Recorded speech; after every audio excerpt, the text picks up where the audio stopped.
at their peak. Pregnancy more than likely will not be dangerous for you. For men, from 40 years old, your sperm is not the same. The quality is poor. So when we're doing these things, sometimes let's stop being sentimental. Let's not be social about it. Let's just call a spade a spade. This young lady now has spent the prime of her life dating men who already have lineage. They already have children. They're already established. She sacrificed the altar of she sacrificed her youth on the altar of frivolities and money. And now that she wants those things that she should have done in her youthful years, she's willing to settle to be a second wife. Now, all I can say is that if this man really loves you, he should be able to talk to his wife and say, look, I want to get a second wife. You're getting old. We are getting old. Maybe she'll come and help us. Let us all live together as possible. And let me send a word of caution. If you're coming to somebody's family that is already made as a second wife, please come with peace, not with war. Come with peace. Because for a woman to look at you and say, okay, my husband, go ahead and get a second wife and accommodate you, it takes a lot.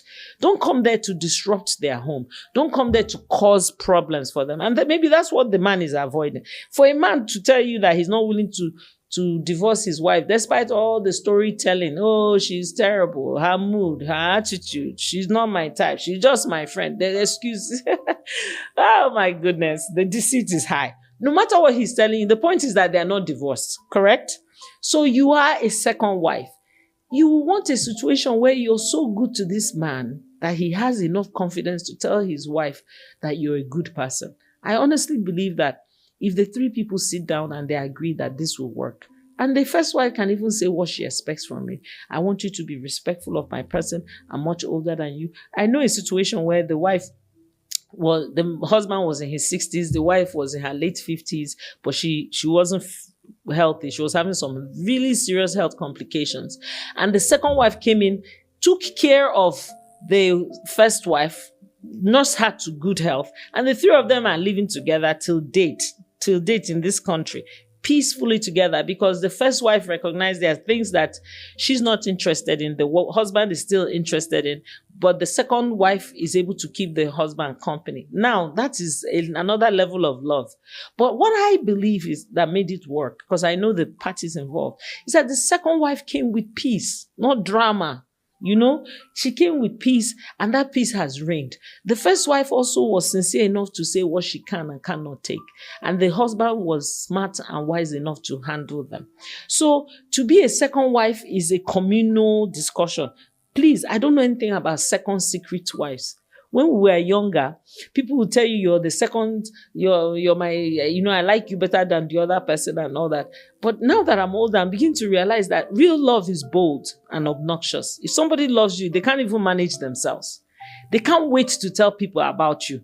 They can't wait to tell the whole world that they're in love with you. So they can't hide you. You can't be a second secret second wife. There's no such thing. Let's stop deceiving ourselves. If these men are bold enough to tell you they love you, they want to have children with you, they should be bold enough to take you as their second wife and have the discussion with their wives. And let me tell you something.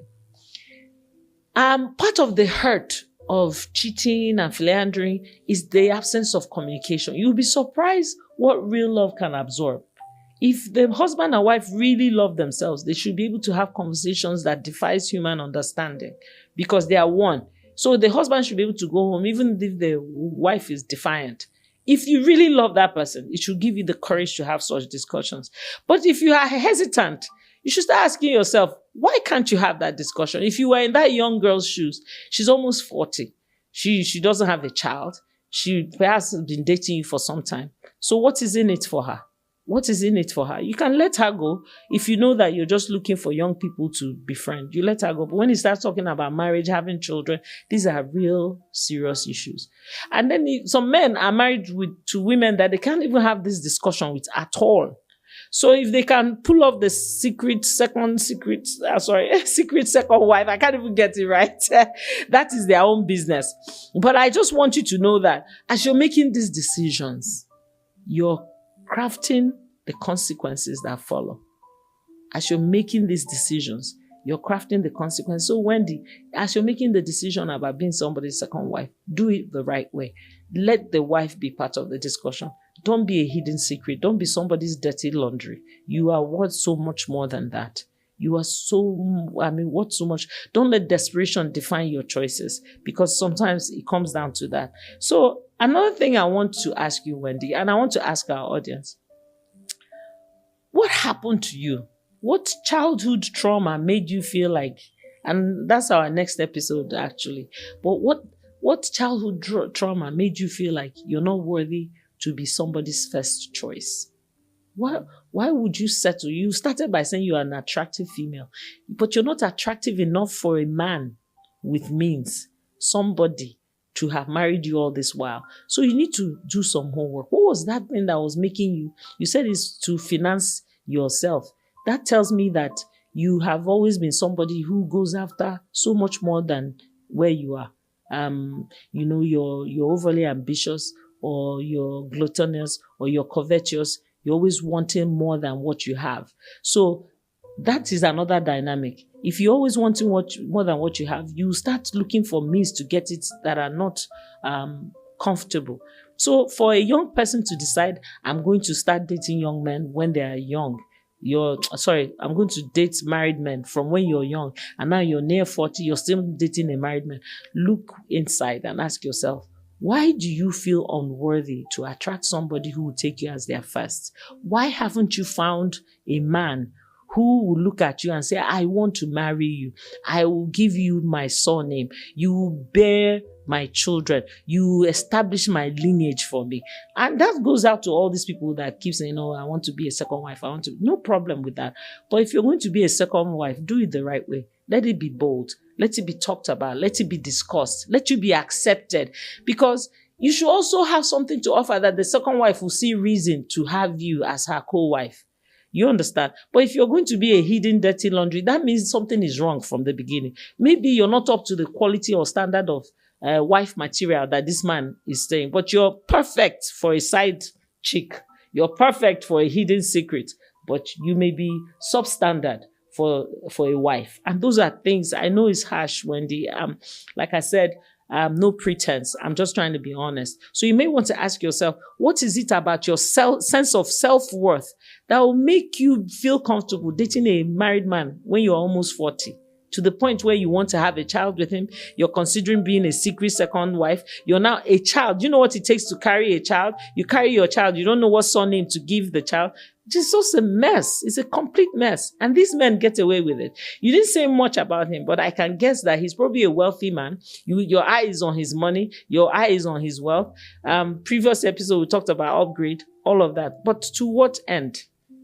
You come and disrupt somebody's family. If he's not willing to discuss you openly with his wife as a second wife, please, it's not too late to change your mind. You must not marry that man. I know people who are married in their 40s, start having children. It's not ideal, but it happens. But they either end up with a widower or an older man, but it's their person. Somebody actually looked at them and said, you're worthy to be my wife. Again, Wendy, I hope this is helpful.